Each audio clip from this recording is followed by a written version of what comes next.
The morning sun cast long shadows across the university campus as Dr. Elena Rodriguez walked briskly toward the Crisis Management Institute. Her briefcase contained classified documents that would form the backbone of the most comprehensive siege analysis ever undertaken. As the lead researcher for the Department of Homeland Security's Special Task Force on Domestic Terrorism, she had seen countless case studies, but this particular incident continued to baffle experts worldwide. The siege had occurred 18 months earlier at the Riverside Community Center in Ohio. What started as a routine community meeting had escalated into a 47-hour standoff that gripped the nation.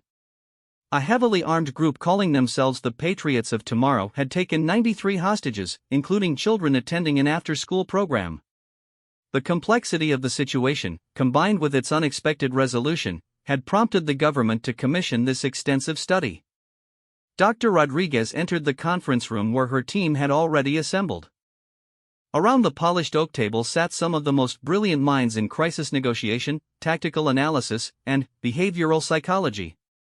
Dr. Marcus Webb from the FBI's Behavioral Analysis Unit adjusted his wire-rimmed glasses as he reviewed his notes. Colonel Sarah Thompson, recently retired from Army Special Operations, studied building schematics with the intensity of a hawk tracking prey. Dr. James Chen, a psychiatrist specializing in extremist behavior, quietly sipped his coffee while reviewing psychological profiles. "Good morning, everyone," Dr. Rodriguez began, placing her briefcase on the table. "As you all know, we've been tasked with conducting a complete analysis of the Riverside incident. Our findings will influence federal policy on siege situations for years to come." The room fell silent as she opened her briefcase and distributed thick folders to each team member. The weight of responsibility hung heavy in the air. This wasn't just an academic exercise, lives could depend on their conclusions. Colonel Thompson was the first to speak. "I've reviewed the tactical response timeline 17 times. Every decision made by the authorities follows established protocol perfectly. The positioning of SWAT teams, the establishment of communication lines, the evacuation procedures for surrounding buildings, everything was textbook." Dr. Webb nodded in agreement. From a negotiation standpoint, the FBI crisis team performed exceptionally. They established contact within the first hour, gathered intelligence about the hostage-takers' demands, and maintained dialogue throughout the incident. The psychological pressure techniques they employed were exactly what our training manuals recommend. Dr. Chen leaned forward, his expression thoughtful. The behavioral profiles of the perpetrators fit classic patterns. Marcus Donovan, the leader, exhibited typical narcissistic tendencies with grandiose delusions about his political importance. His followers showed clear signs of radicalization through online communities. Their demands, release of imprisoned militia members, broadcast time for their manifesto, safe passage to a non-extradition country, these are standard extremist talking points. Dr. Rodriguez pulled up a detailed timeline on the conference room's large screen. Yet despite all these textbook elements, the resolution came from a completely unexpected source. At 2:47 a.m. on the second night, the siege ended not through tactical intervention or negotiated surrender, but because of information provided by someone nobody had considered important enough to interview. The timeline showed a methodical progression of events. Hour by hour, the experts could track every decision, every attempt at communication, every tactical adjustment. The authorities had done everything right according to established protocols. Media coverage had been managed appropriately. Families of hostages had been kept informed and counseled. Emergency medical teams stood ready. Everything had proceeded exactly as crisis management textbooks prescribed. But, buried in the mountain of incident reports was a single interview transcript that had initially been dismissed as irrelevant. It was dated 36 hours into the siege, conducted by a junior FBI agent with someone listed simply as Building Maintenance, H. Washington. Dr. Rodriguez highlighted this entry on the timeline. Harold Washington, 62 years old, worked as the night janitor at the Riverside Community Center for 15 years. He was off duty when the siege began, but he voluntarily came to the scene to offer any assistance he could provide. Colonel Thompson frowned. "I don't see him mentioned in any of the tactical briefings." "Exactly," Dr. Rodriguez replied. "He was briefly interviewed and, then, essentially ignored. The assumption was that as a janitor, he couldn't provide any information that the building's security plans and architectural drawings didn't already contain. Dr. Chen pulled up the brief interview transcript on his tablet. This is remarkable. Look at the questions he was asked. Do you have keys to all areas? Are there any structural weaknesses we should know about? Has there been any unusual activity in recent weeks? Standard building security questions. Dr. Webb studied the transcript more carefully. His answers were thorough but were obviously considered routine. He confirmed that the building's main entrances were secure, identified the locations of utility shutoffs, and mentioned that he hadn't noticed anything suspicious in the weeks leading up to the incident.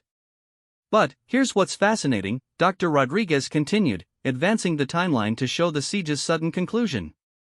At 2:47 a.m., exactly 11 minutes after Harold Washington was finally given an opportunity to speak with the lead negotiator, the hostage-takers surrendered voluntarily. No shots fired, no tactical intervention, no negotiated terms. They simply announced over their radio that they were laying down their weapons and releasing all hostages. The room fell silent as the implications sank in. 47 hours of expert analysis, sophisticated psychological profiling, tactical planning by some of the country's best-trained officers, and millions of dollars in resources, and the resolution came from a conversation with a man whose input had been considered irrelevant. Colonel Thompson was the first to break the silence. What exactly did Washington say to the negotiator? Dr. Rodriguez pulled up a more detailed transcript. That's what we're here to find out. The conversation lasted 12 minutes and 43 seconds.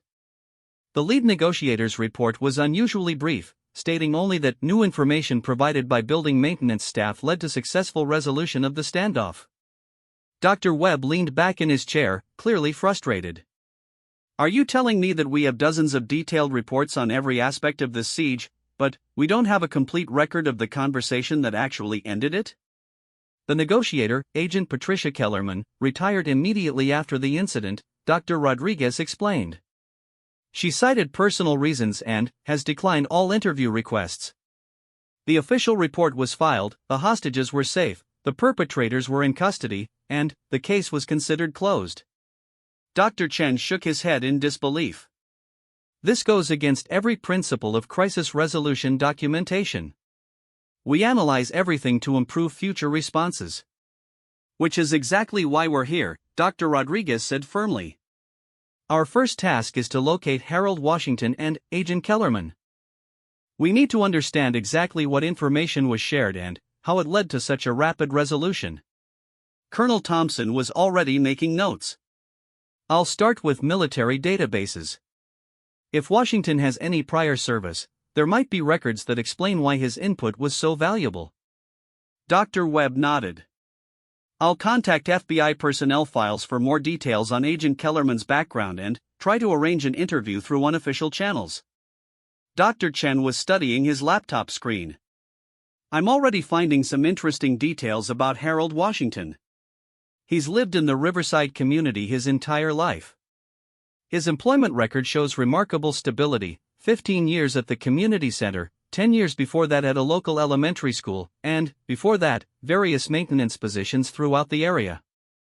What about education background? Dr. Rodriguez asked. High school graduate, some community college courses in building maintenance and electrical work. No obvious expertise that would explain his crucial role in resolving a hostage situation. Dr. Rodriguez stood and walked to the window overlooking the campus courtyard. Students move between classes, their biggest concerns likely upcoming exams or weekend social plans. The normalcy of the scene contrasted sharply with the mystery they were trying to unravel. There's something else, she said, turning back to her team. I've been in contact with the Riverside Police Department. They've agreed to give us full access to their evidence files, but there's been an unusual development. Colonel Thompson looked up from her notes. What kind of development? Harold Washington has been receiving visitors. Lots of them. FBI agents, CIA officers, military intelligence personnel, academic researchers, even foreign intelligence services. Everyone wants to know what he told Agent Kellerman that night. Dr. Webb's eyebrows raised. Foreign intelligence? This was a domestic terrorism incident. Why would international agencies be interested? That's what we need to find out, Dr. Rodriguez replied.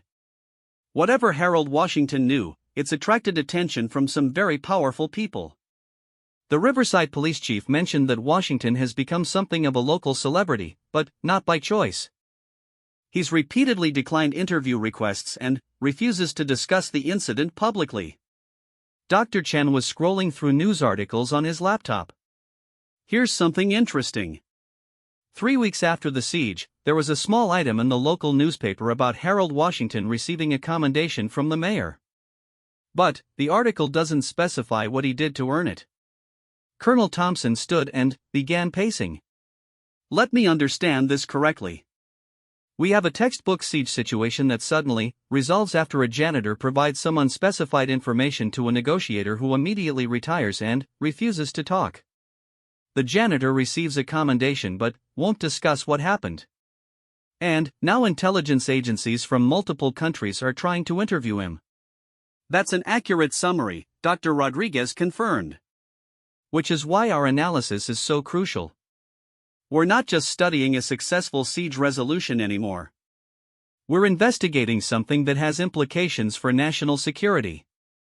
The team spent the remainder of the morning reviewing every available document related to the Riverside incident.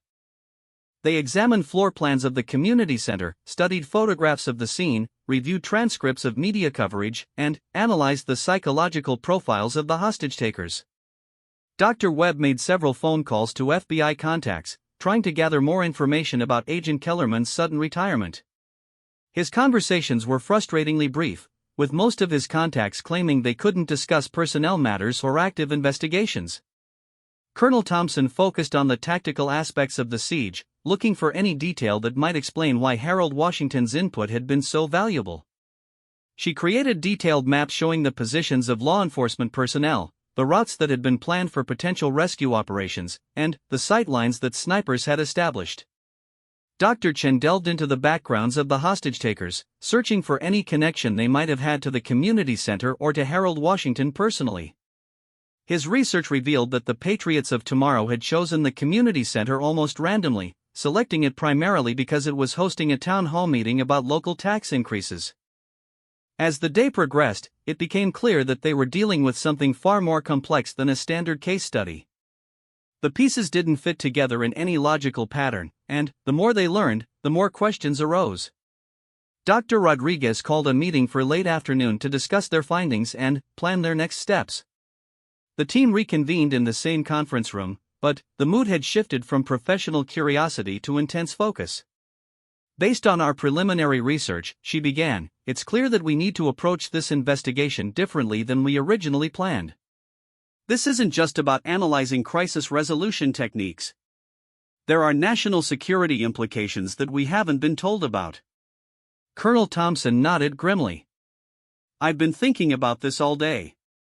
The level of interest from intelligence agencies suggests that Harold Washington's information wasn't just helpful for resolving the immediate crisis. It revealed something significant about the hostage-takers or their organization. Dr. Webb had been unusually quiet during the afternoon session. Now he spoke with obvious concern in his voice. I made some discreet inquiries about Agent Kellerman. What I learned is troubling. She didn't just retire after the Riverside incident. She entered the Witness Protection Program. The room fell silent. Witness protection meant that Agent Kellerman feared for her life because of knowledge she had gained during the siege resolution. Dr. Chen closed his laptop and leaned forward.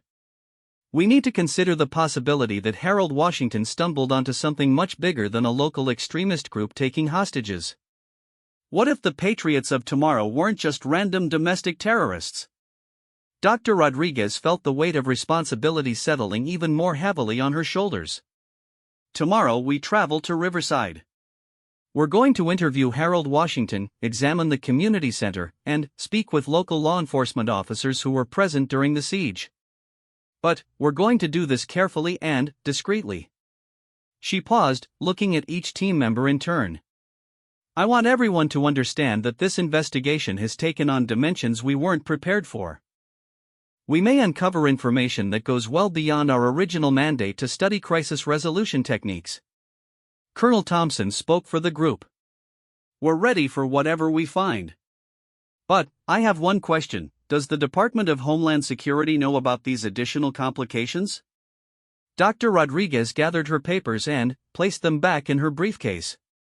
That's what we're going to find out.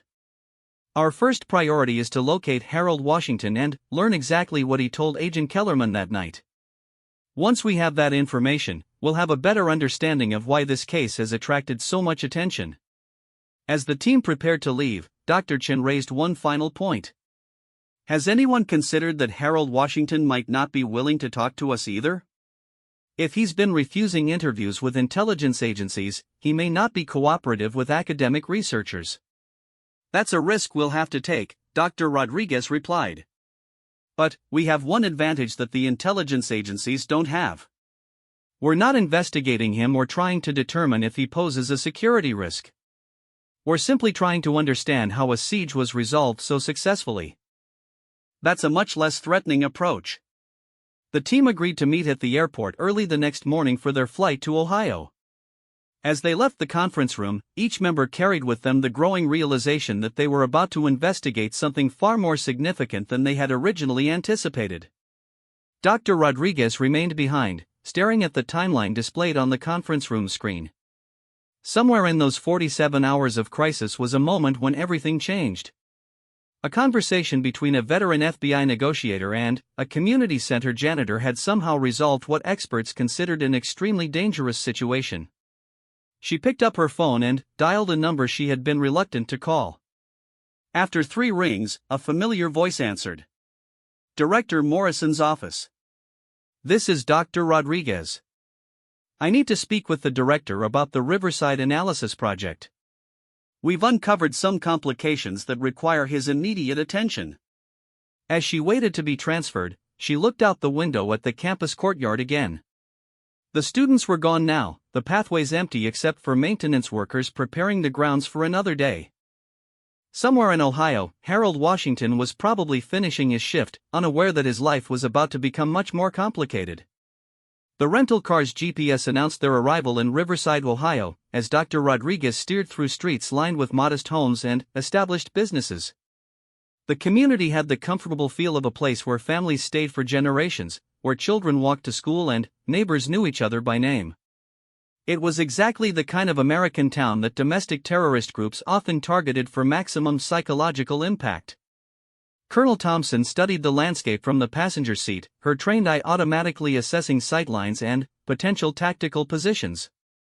It's smaller than I expected. Population can't be more than 20,000. Dr. Webb and Dr. Chen occupied the back seats, both absorbed in their tablets as they reviewed local news coverage from the siege period. The more they learned about Riverside, the more puzzling the incident became.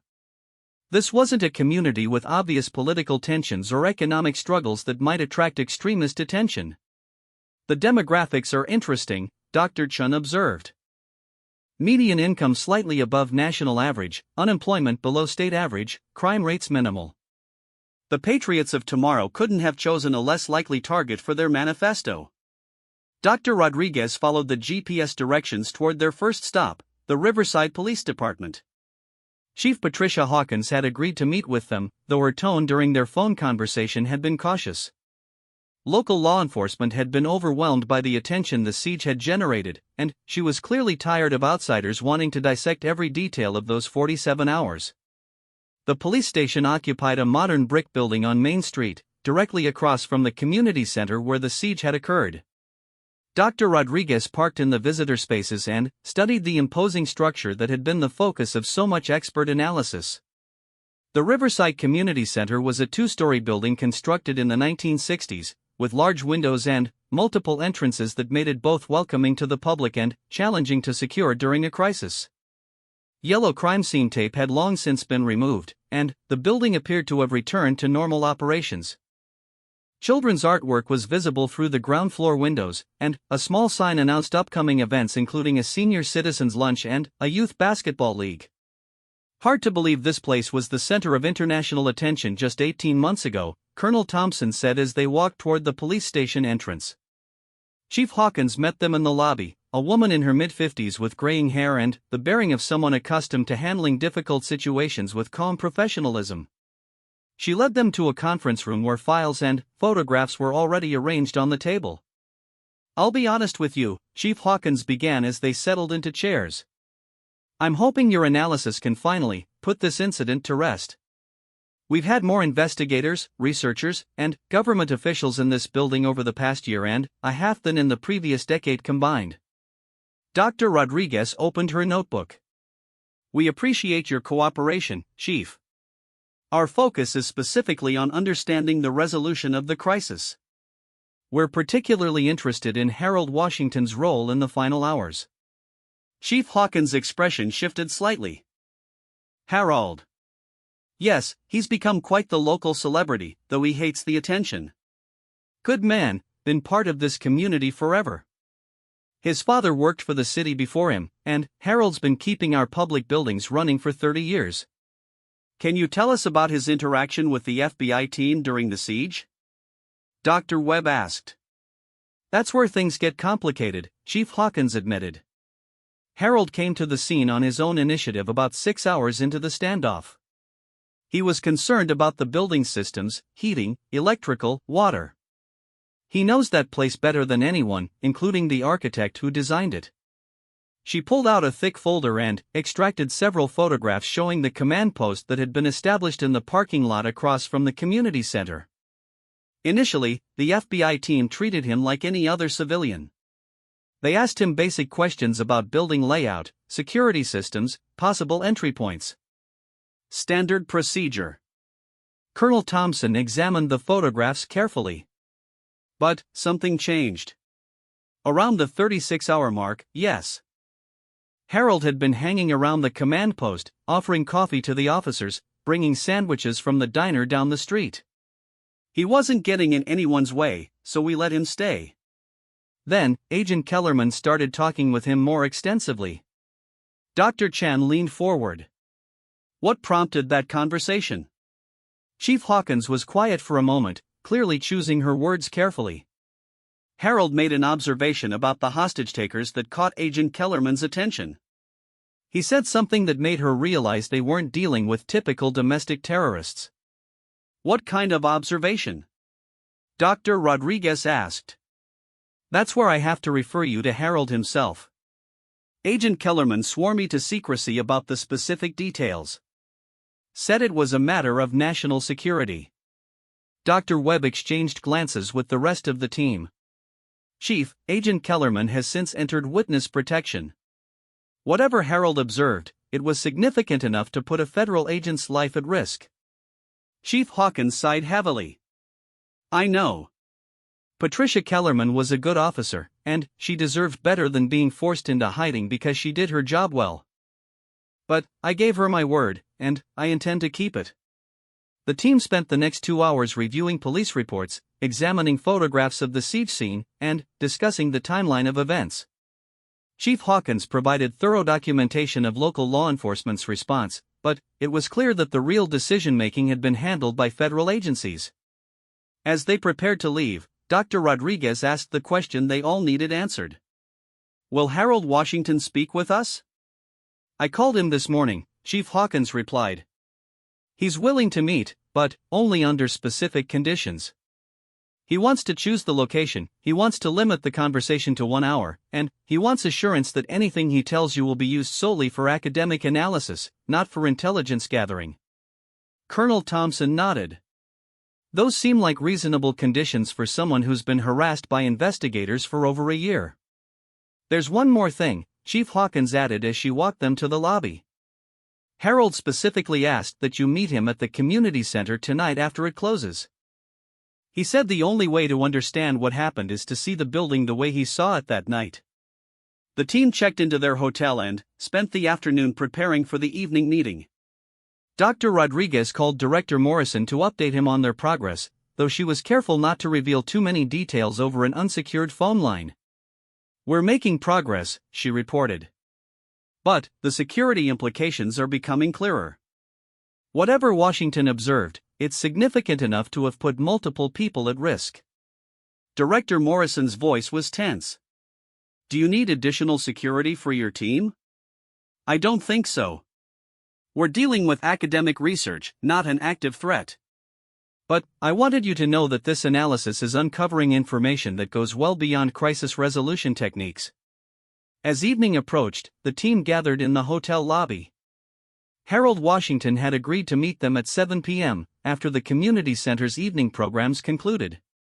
They drove through downtown Riverside as streetlights began to flicker on, casting warm pools of light on sidewalks where residents walked dogs and children rode bicycles. The community center parking lot was empty except for an older sedan and a maintenance van. Harold Washington emerged from the building as they parked, a tall, thin man with gray hair and work clothes that had obviously seen decades of use. His handshake was firm, his manner polite but reserved. Appreciate you folks taking the time to hear what I have to say, he began as he led them toward the building's main entrance. Most of the investigators who've come here weren't much interested in listening. They had their own ideas about what happened. He unlocked the front door and led them into a lobby decorated with children's artwork and community announcements. The space felt larger than it had appeared from outside, with high ceilings and wide hallways leading to various meeting rooms and activity areas. This building's been my responsibility for 15 years, Harold explained as they walked. I know every pipe, every wire, every creaky floorboard. When those men took hostages here, I knew things about this place that might help keep people safe. Colonel Thompson studied the layout professionally. The FBI's tactical analysis noted several potential entry points that weren't utilized during the siege. Did you advise them about building access?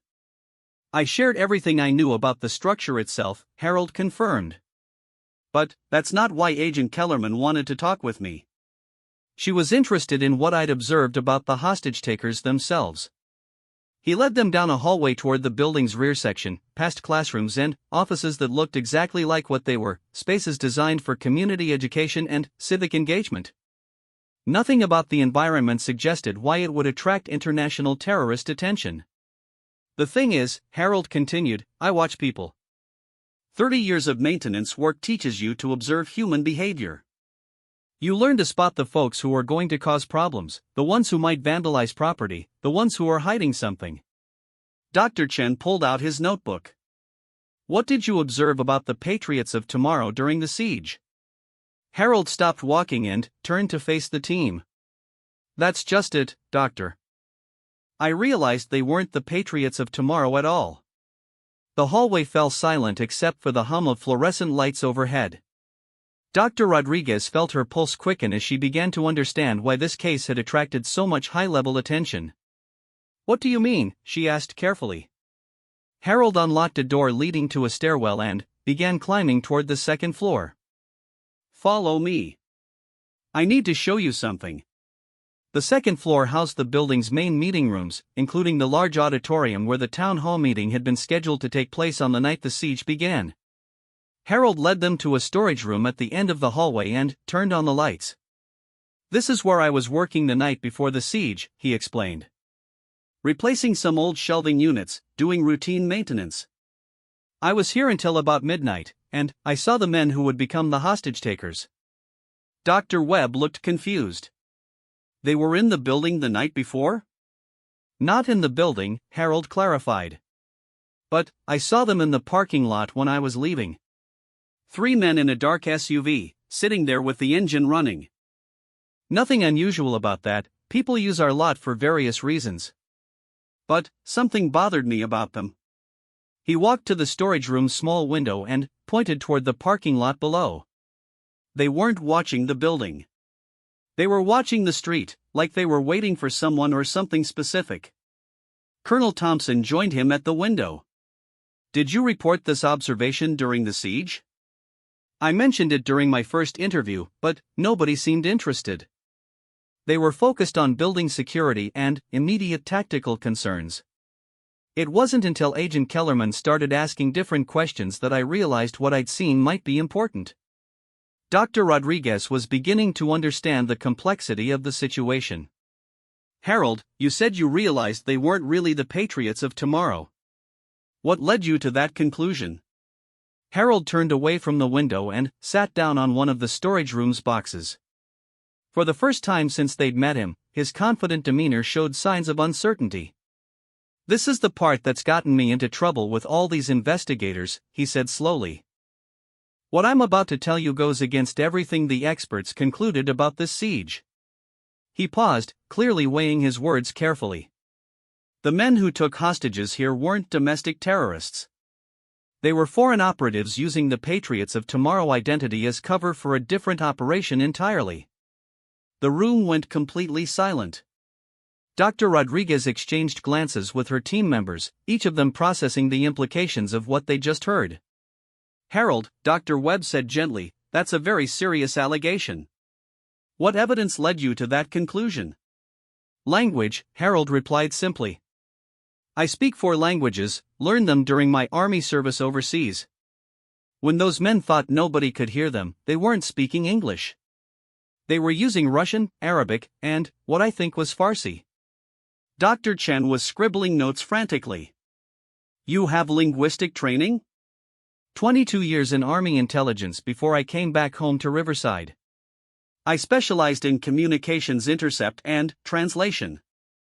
The government paid for my language education, and I've kept up my skills over the years. Colonel Thompson sat down across from Harold, her expression serious. Why didn't this information appear in any of the official reports? Because Agent Kellerman realized the implications immediately, Harold explained.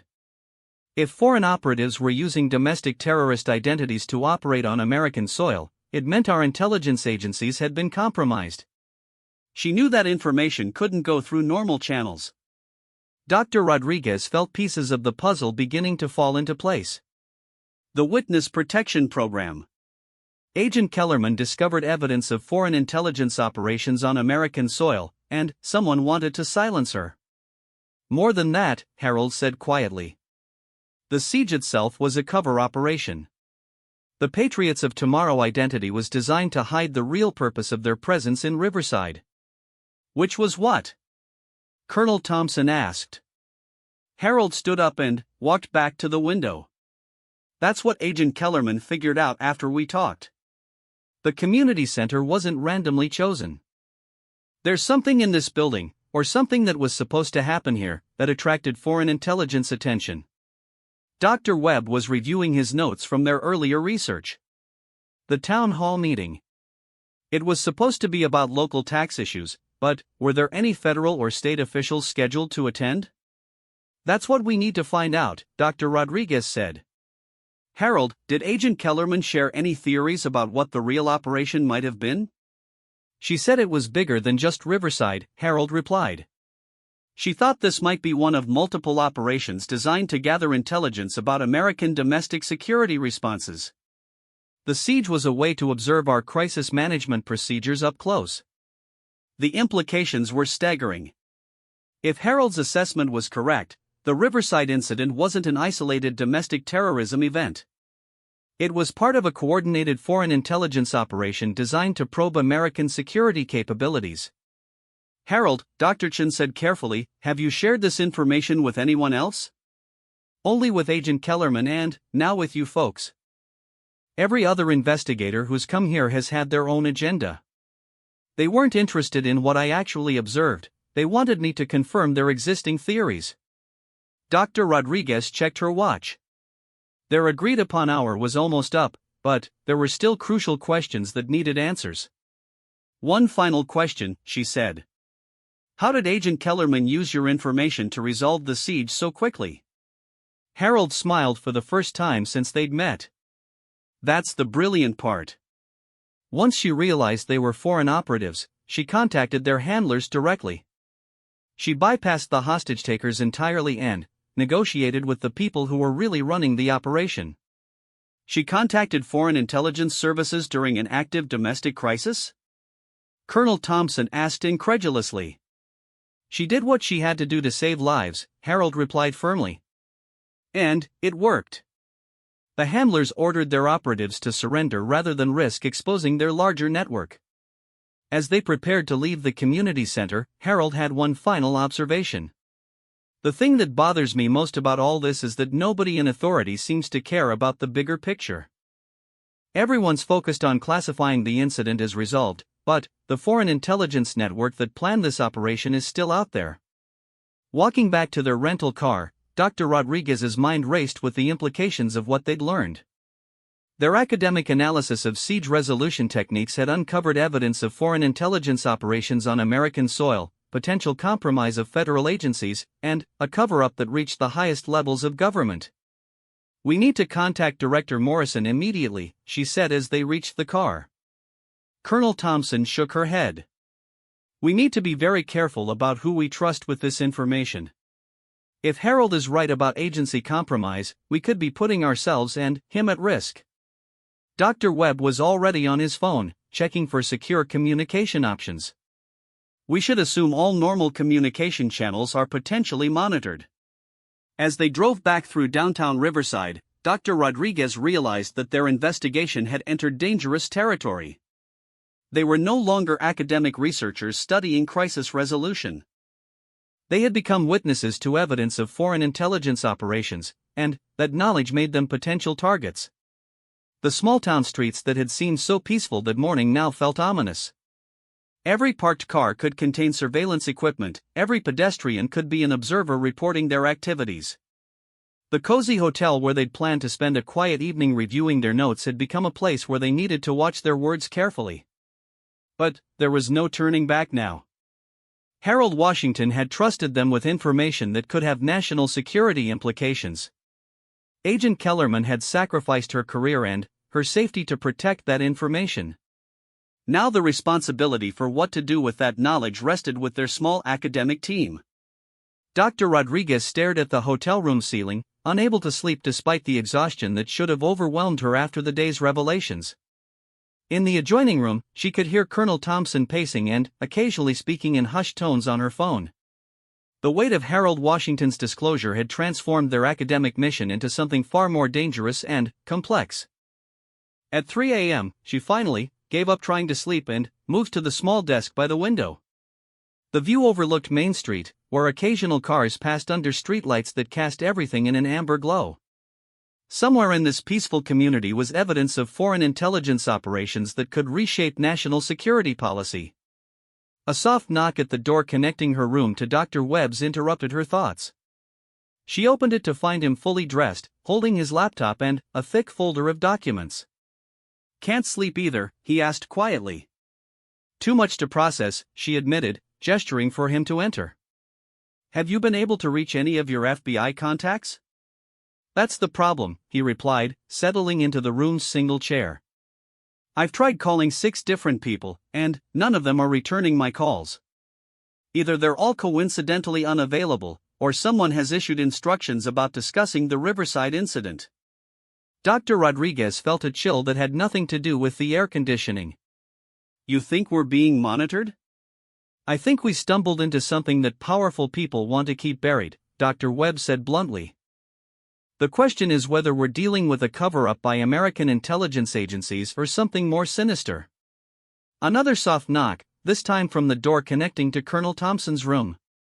She entered without waiting for a response, her expression grim. "We have a problem," she announced. "I just received a call from a contact at the Pentagon. Our investigation has attracted attention at very high levels, and not the good kind of attention." Dr. Rodriguez gestured for her to continue. "According to my source, there's been chatter in intelligence circles about our team since yesterday morning. Someone is very interested in what we're learning here in Riverside." Dr. Chin appeared in the doorway, drawn by the sound of voices. His usually neat appearance was disheveled, and his expression suggested he hadn't slept either. "I've been researching Harold Washington's military background," he said, holding up his tablet. "His service record is mostly classified, but I found some interesting details through veteran organization databases." He sat on the edge of the bed and pulled up his notes.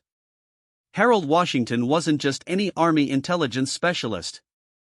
He was part of a highly classified unit that specialized in identifying foreign operatives on American soil.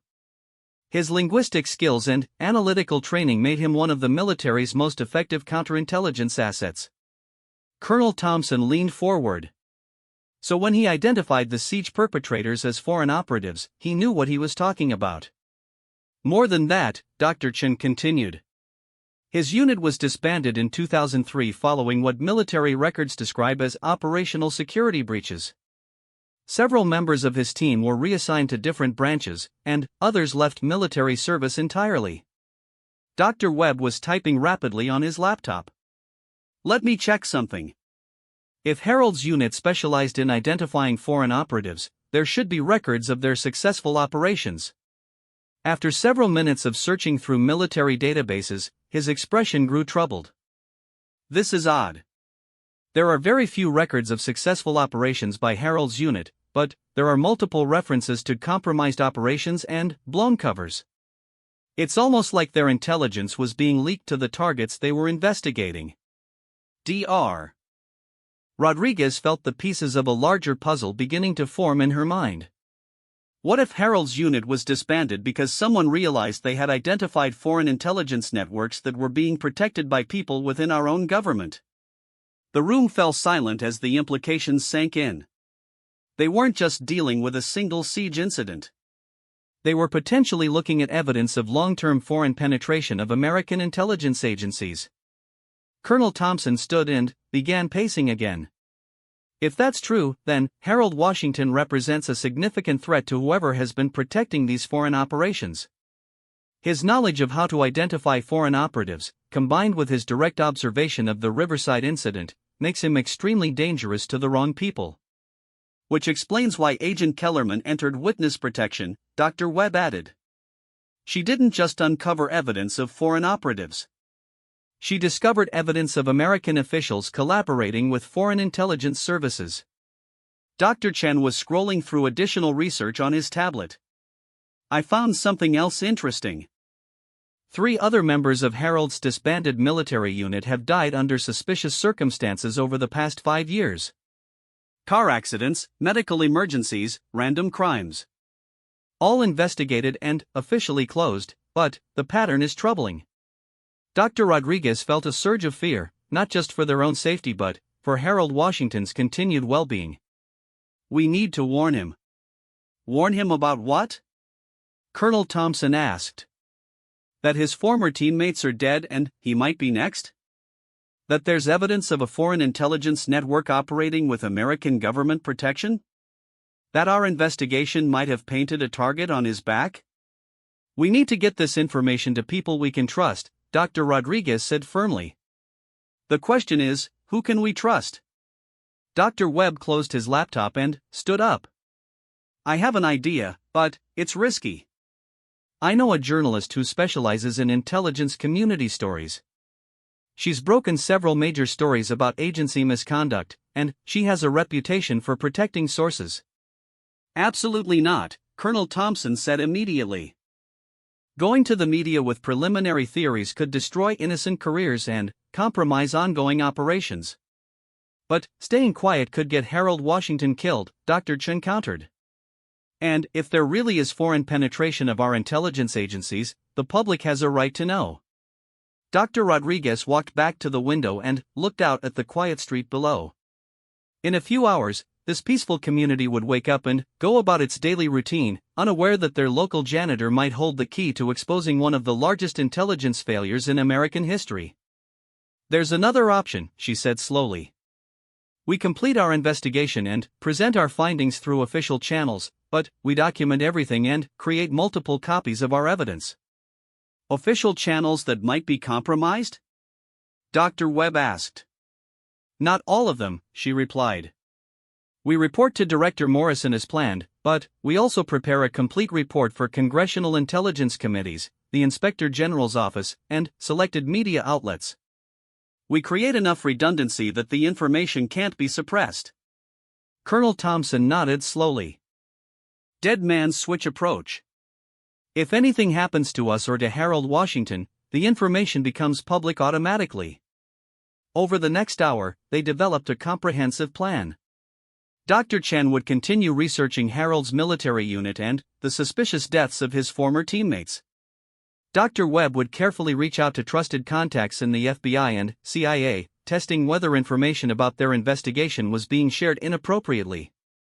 Colonel Thompson would use her military connections to verify Harold's service record and identify other veterans who might have relevant knowledge. Dr. Rodriguez would coordinate with Director Morrison while simultaneously preparing backup documentation for other oversight bodies. As dawn broke over Riverside, they were interrupted by Dr. Rodriguez's phone ringing. The caller ID showed a number she didn't recognize, but the area code was local. "Dr. Rodriguez? This is Chief Hawkins.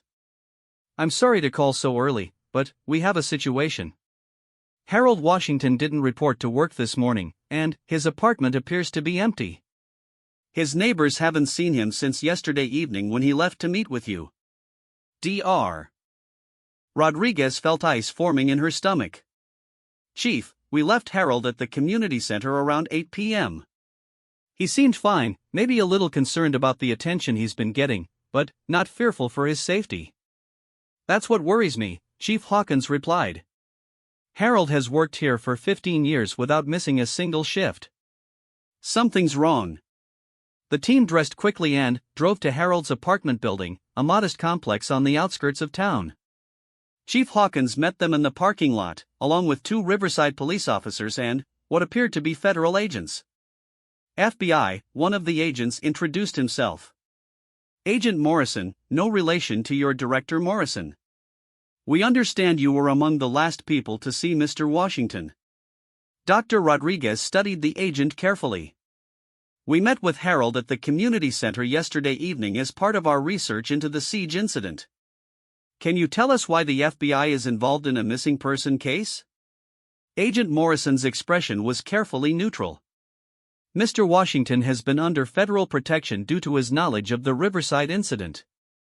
His disappearance could have national security implications.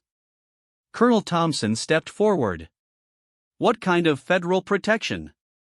Harold didn't mention anything about protection arrangements when we spoke with him. The protection was discreet, Agent Morrison replied. Mr. Washington wasn't aware of the full extent of our monitoring. When he failed to maintain his normal routine, our security protocols were activated. Dr. Chen exchanged glances with Dr. Webb. If Harold had been under federal surveillance, then their meeting with him had definitely been observed and recorded. Agent Morrison, Dr. Rodriguez said carefully, our research team has uncovered some concerning information about the Riverside incident. Information that suggests the siege involved more than domestic terrorism. The FBI agent's expression didn't change, but she noticed his partner moving closer to their group. What kind of information, Doctor? Before she could respond, Chief Hawkins interrupted. I found something in Harold's apartment that you folks should see. She led them up the stairs to a second-floor unit where the door stood open. The apartment was neat and simply furnished, clearly the home of someone who lived modestly and maintained his possessions carefully. His bed hasn't been slept in, Chief Hawkins explained, but look at this. She led them to a small home office where Harold's desk was covered with documents, photographs, and what appeared to be surveillance equipment. Maps of Riverside were pinned to the walls, with various locations marked in different colors. Dr. Webb examined the surveillance equipment. This is sophisticated gear. Military-grade radio intercept equipment, digital recording devices, encrypted communication systems. This isn't the kind of equipment a community center janitor would normally own. Agent Morrison moved to block their view of the desk. This is now a federal crime scene. I need to ask all of you to step back. But Dr. Rodriguez had already seen enough to understand what Harold had been doing. The maps showed patterns of movement around Riverside over the past 18 months. The surveillance equipment was tuned to frequencies that foreign intelligence services commonly used. Harold Washington hadn't just identified foreign operatives during the siege, he had been tracking their activities ever since. Agent Morrison, she said firmly, I think Harold Washington didn't disappear. I think he went into hiding because he realized his surveillance activities had been discovered. That's an interesting theory, Doctor, but I need to ask you and your team to return to your hotel while we process this scene. Colonel Thompson wasn't ready to leave. The equipment on this desk suggests that Harold has been conducting his own counterintelligence operation for over a year. If he's disappeared, it might be because he uncovered something significant. Or because someone discovered what he was doing and eliminated him, Dr. Chen added quietly. Agent Morrison's expression hardened. I'm going to ask you one more time to leave this scene. Your investigation into the Riverside incident is hereby suspended pending federal review. As they were escorted from the apartment building, Dr. Rodriguez realized that their academic research had officially ended. They were now witnesses in a federal investigation, and their movements would likely be monitored from this point forward. But Harold Washington's disappearance had also confirmed their worst fears. The intelligence networks he had identified were still active, still dangerous, and still protected by people within the American government who had the power to make problems disappear. Standing in the parking lot outside Harold's apartment building, surrounded by federal agents and local police officers, Dr. Rodriguez made a decision that would change all their lives. She quietly activated the voice recording app on her phone and began documenting everything they had learned. If Harold Washington had been silenced because of his knowledge, she was determined to ensure that his discoveries wouldn't die with him. The battle for the truth about the Riverside incident was just beginning, and the stakes had just become much higher than any of them had anticipated. Agent Morrison approached their group one final time. Dr. Rodriguez, I'm going to need your team to remain in Riverside for the next few days while we sort this situation out. Please consider this a federal request for cooperation. She nodded politely, but her mind was already working on how to get their evidence to safety before they too became inconvenient witnesses who needed to disappear. The small town of Riverside had become the center of a much larger and more dangerous game, and Harold Washington's courage in speaking truth had made him a target. Now it was up to their academic team to ensure that his sacrifice hadn't been in vain. As they drove back to their hotel, Colonel Thompson voiced what they were all thinking. We're not researchers anymore. We're potential targets. And we need to start acting like it. The hotel room felt like a prison cell as Dr. Rodriguez stared at her laptop screen, knowing that every keystroke might be monitored. 3 days had passed since Harold Washington's disappearance, and their team remained under federal surveillance disguised as protective custody. Agent Morrison checked on them twice daily, always with polite questions about their research findings and subtle reminders that they were expected to cooperate fully with the ongoing investigation. But, on this morning, everything changed with a phone call that came through the hotel's main line instead of their monitored cell phones. Dr. Rodriguez? This is Harold Washington. Please listen carefully because I don't have much time. Her heart raced as she gestured frantically for her teammates to gather around the phone. Harold. Are you safe? The FBI said you disappeared. I had to disappear. His voice was tense but determined. After our meeting, I realized that people were watching my apartment. The same people I've been tracking since the siege ended. I've been hiding in a place they don't know about, but I need your help. Colonel Thompson leaned closer to the phone. What kind of help? The evidence I've been gathering about the Foreign Intelligence Network, I need to get it to someone who can act on it. But everyone in official channels has been compromised. The FBI agents watching you folks aren't there to protect you. They're there to control the information you can share. Dr. Chen pulled out his notebook. Harold, what exactly did you discover in your surveillance? The Riverside siege wasn't an isolated operation, Harold explained quickly. It was a test run for a much larger plan. The foreign operatives have been using domestic terrorist identities to probe American security responses in at least 12 different communities across the country. Dr. Webb grabbed his laptop and began typing. 12 communities? Do you have a list? I have documentation of everything. Photographs, radio intercepts, financial records, travel patterns. But the people protecting these operations reach into the highest levels of federal law enforcement. Dr. Rodriguez felt the weight of responsibility settling on her shoulders again. Harold, where are you? We can come to you. No, too dangerous. But there's someone you can trust. Agent Patricia Kellerman never actually entered witness protection. She's been working underground with a group of federal employees who discovered the same foreign network from different angles. The room fell silent as they processed this revelation. Agent Kellerman was alive and still investigating. "Harold, how can we contact her?" Colonel Thompson asked. "Tonight, 11 p.m., there's a 24-hour diner on Route 35 about 15 miles outside of town. Miller's Family Restaurant. Agent Kellerman will be there. She has information that connects your academic research to a much larger picture."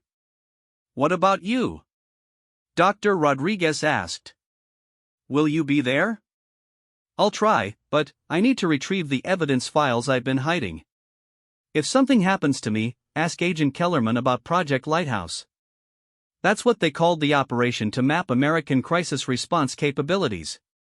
The line went dead, leaving them staring at each other in the sudden silence of their monitored hotel room. Dr. Chen was the first to speak. "We need to assume that conversation was recorded. Which means we have about 8 hours before Agent Morrison figures out what Harold told us," Colonel Thompson added. Dr. Webb closed his laptop. "We need to get to that diner, but we can't just drive there directly. We're being watched." Dr. Rodriguez walked to the window and looked down at the parking lot. Sure enough, an unmarked sedan sat across the street with 2 occupants who had been there since Harold's disappearance. "We need a distraction," she said. "Something that draws their attention while we slip away." Over the next several hours, they carefully planned their escape. Dr. Chen would create a disturbance in the hotel lobby by loudly demanding to speak with Agent Morrison about their continued detention. Colonel Thompson would use her military contacts to make phone calls that would appear suspicious if monitored. Dr. Webb would ostentatiously research flights back to Washington, making it appear they were planning to leave Riverside. Meanwhile, Dr. Rodriguez would slip out through the hotel's service entrance and take a circuitous route to Miller's Family Restaurant. At 6 p.m., they put their plan into action.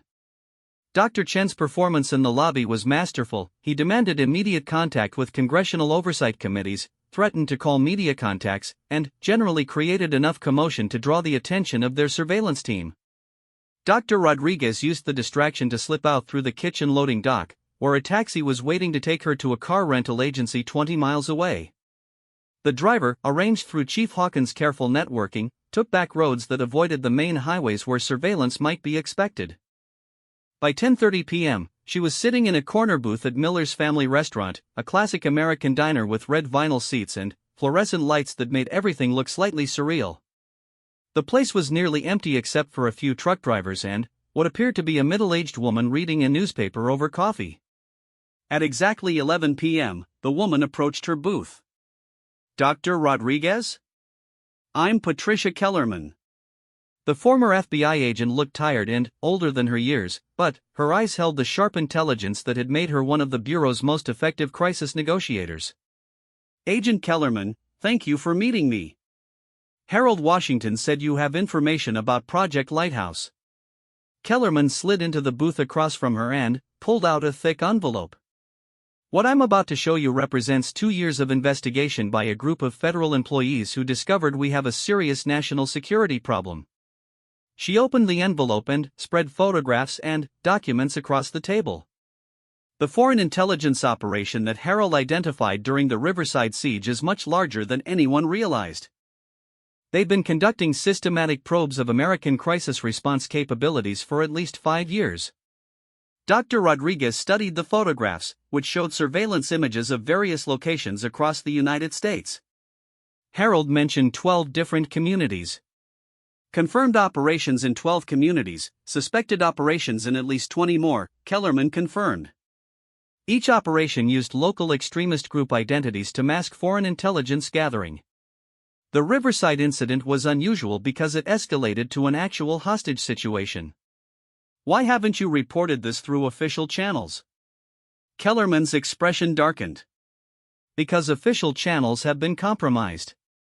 We have evidence that senior officials in multiple agencies have been providing operational intelligence to foreign handlers.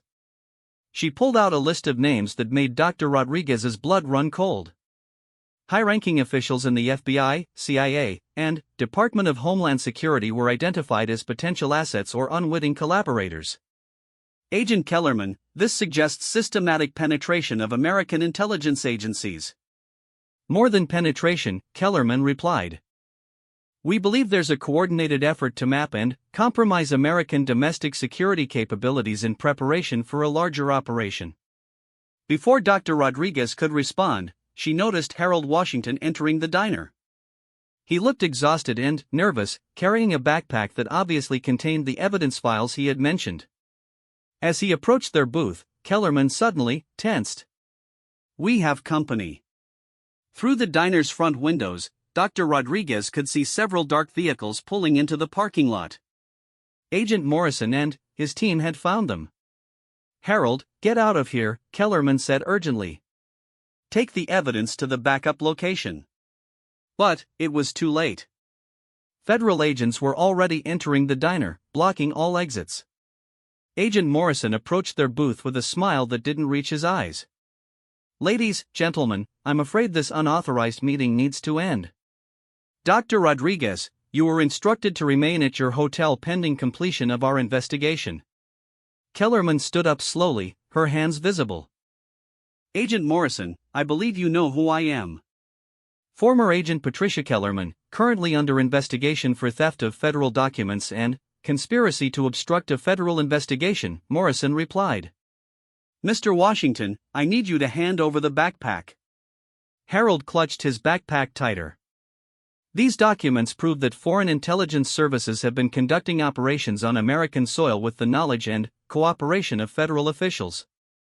Mr. Washington, what you have there is classified material that was illegally obtained through unauthorized surveillance activities. You're in violation of multiple federal laws. Dr. Rodriguez realized they were at a crucial moment. If Harold surrendered the evidence, it would disappear into the same system that had been protecting the foreign intelligence network. But, if he refused, he would likely face serious criminal charges. Agent Morrison, she said loudly, hoping that other customers in the diner would hear and remember, are you saying that evidence of foreign intelligence operations on American soil should remain classified to protect the people who allowed those operations to occur? Morrison's expression hardened. Dr. Rodriguez, you're interfering with a federal investigation. Kellerman stepped forward. No, she's asking the right questions. Questions that American citizens deserve to have answered. The standoff in the diner stretched for several tense minutes, with federal agents surrounding their booth while Harold clutched evidence that could expose years of foreign intelligence operations. Then, Harold made a decision that surprised everyone. Instead of handing over his backpack, he pulled out his phone and began live streaming to social media. My name is Harold Washington, he said clearly, and I'm a U.S. Army veteran who discovered foreign intelligence operatives conducting surveillance operations in Riverside, Ohio. The evidence I've gathered shows that these operations have been protected by corrupt officials in federal law enforcement agencies. Morrison lunged forward to grab the phone, but Harold had already uploaded the key documents to cloud storage accounts that would automatically share them with multiple news organizations and congressional offices if he failed to check in within 24 hours. It's too late, Harold said calmly. The information is already out there. The American people will finally know what's been happening in their communities. Agent Morrison spoke into his radio, clearly calling for additional support and instructions from his superiors. Dr. Rodriguez realized that Harold's bold action had changed everything.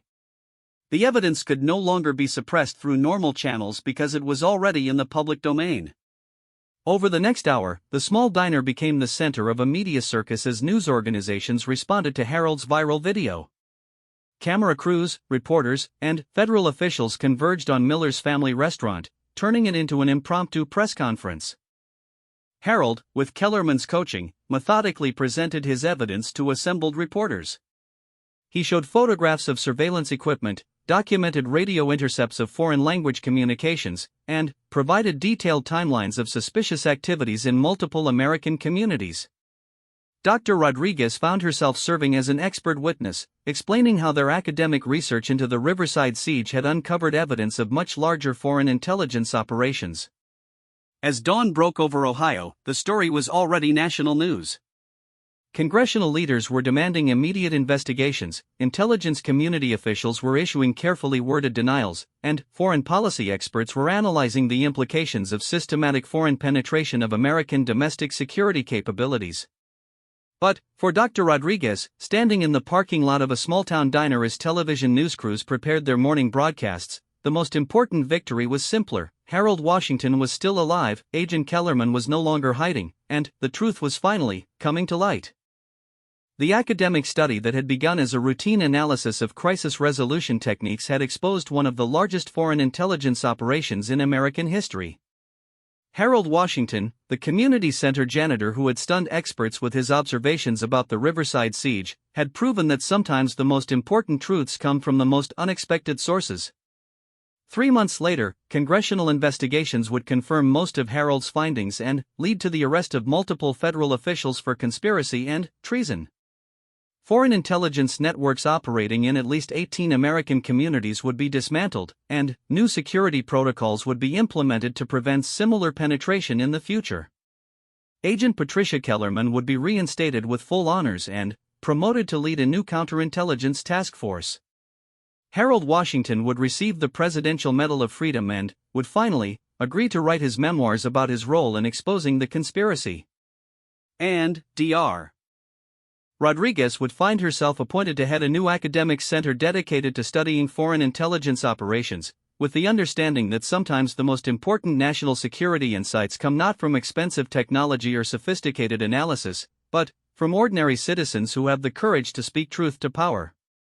The siege at the Riverside Community Center had ended in 47 hours, but its real impact would be measured in the years of security improvements and democratic transparency that followed Harold Washington's decision to share what he had observed. In the end, the experts had studied the siege exhaustively, but it was the janitor who spoke the truth that stunned everyone and ultimately protected the nation.